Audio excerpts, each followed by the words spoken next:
How They Croaked by Georgia Bragg. Albert Einstein. Albert Einstein made physics look fun and kind of silly. He smiled a lot, forgot to comb his hair, and rode his bike while he was unlocking the secrets of the universe. He made equations like E equals mc squared seem easy and beautiful, but it's hard work to think up something that simple. A normal brain has 25 million neurons linked by billions of connections, and ideas run through miles of nerve fibers at 200 miles per hour. Maybe Einstein had more neurons, or maybe his ideas moved faster, or maybe his brain was just bigger than everybody else's. Einstein himself shrugged off his smarts. A new idea comes suddenly and in a rather intuitive way, he says. Einstein was born in Germany into a Jewish family. His mom noticed that his head was fat with weird angles. He didn't even speak until he was 3, but his chubby noggin was the right size for soaking up geometry and science.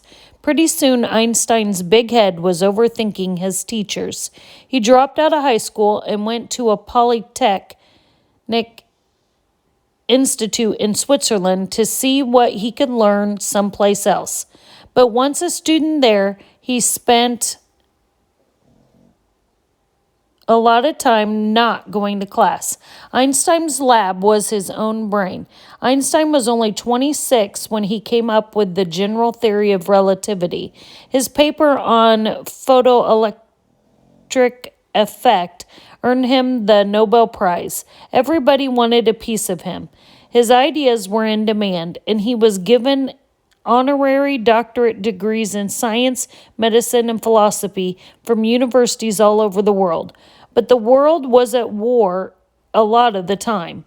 During World War I, Einstein became a pacifist. He believed in a world government. A few years before World War II, Einstein left Germany and moved to the United States. He spent 22 years at Princeton University teaching and doing research. He grew old. He had great pain in his stomach. Even with the best medical care, the inevitable happened. The abdominal aorta, the main artery of the heart, which leads to the stomach, stretched out like a balloon and started to leak. Albert Einstein died in New Jersey on April 18, 1955, of an aortic aneurysm, a burst artery. He was 77 years old. The world's most famous genius and humanitarian was dead. He had expressed a wish to be cremated.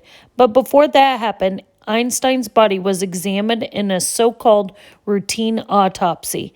The pathologist on duty, Thomas Harvey, couldn't believe his luck when he saw Einstein's chilled corpse splayed out on the steel table.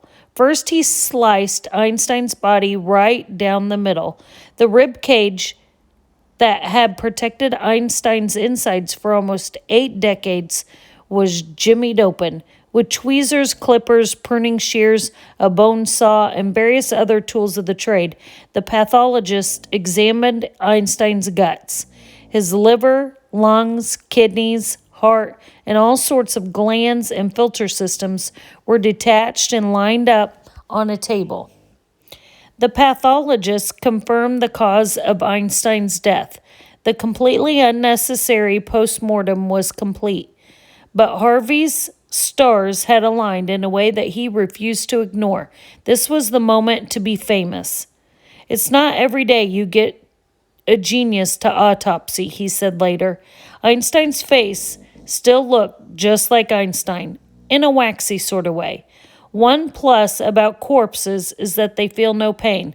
So when Harvey parted Einstein's hair neatly across the top of his head, sliced open the scalp from ear to ear, and folded it over Einstein's face and down his neck, it was painless for all concerned. He cut Einstein's skull in half, just above the eyebrows, with a special electric saw that shut down when it sensed soft tissue. Then, with the skull chisel wedged in place and a few whacks of a mullet, Einstein's cranium came off with a sticky, sucking sound.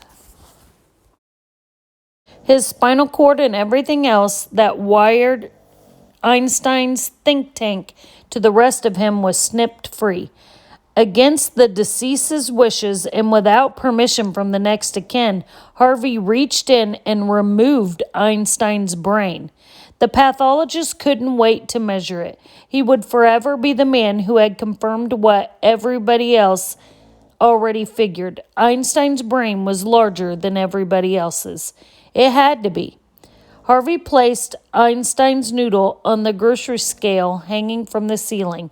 The brain weighed 2.7 pounds, the weight of a head of a cabbage. That is a tad less than the average brain. What? That couldn't be right. The pathologist didn't want to give up his chance at fame too fast, so he plopped Einstein's brain into a jar of formaldehyde.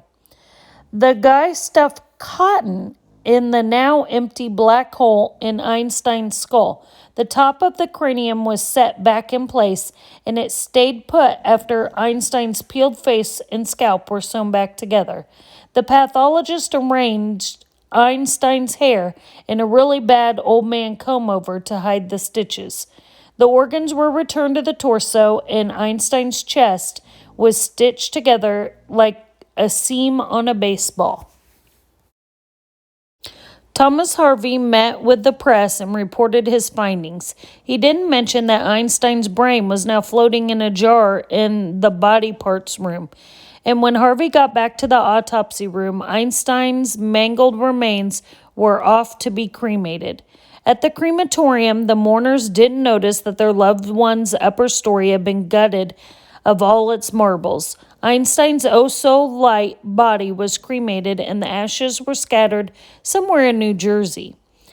Harvey told his boss and boasted to his family that he had Einstein's brain. That kind of news travels fast. Einstein's son, Hans Albert, found out someone had stolen his dad's brain when he read about it in the newspaper. He was furious and called the hospital, but somehow the pathologist talked Hans Albert into letting him keep the brain of the century.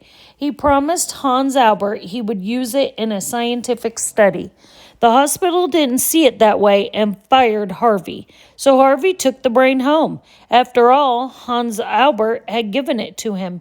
In his spare time, Harvey photographed Einstein's intact noodle before he cut it in half and sliced it, lunch meat thin, into 240 pieces, then embedded the pieces on microscope slides. The leftover brain chunks filled 3 jars. Years and years went by. Einstein's brain spent a few decades in Harvey's basement in a beer cooler. It also took a trip across the country in the trunk of Harvey's car. Harvey didn't know the first thing about how to study the brain, nor was he able to get anybody else to do it. He sent slides through the mail to various brain researchers without his return address, and he never followed up. 30 years later, in 1985, one of the researchers who had received blobs of Einstein's gray matter discovered that his brain had more cells than normal brains, but no one is sure if that's what made him so smart. After keeping Einstein's brain for 40 years, Harvey finally found someone to study it. Sandra Weidelson at McMaster University in Hamilton, Ontario, Canada. He gave her 14 pieces of brain in his original photographs. She concluded that Einstein's inferior parietal region, the area associated with visual and spatial reasoning, was 15% larger than normal, and he didn't have a civilian fissure, a particular crevice like you and I have. So instead of 2 key brain sections, Einstein had 1 big section. That study was done using Harvey's photographs and autopsy measurements, not the brain itself.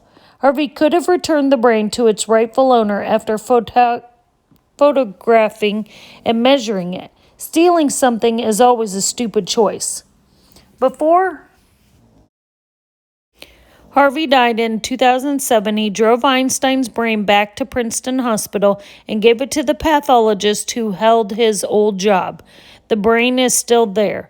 Einstein's theories continue to astound physicists today. But before he died, he offered up another theory. Our death is not an end if we can live in our children and the younger generation, for they are us, and our bodies are only wilted leaves on the tree of life.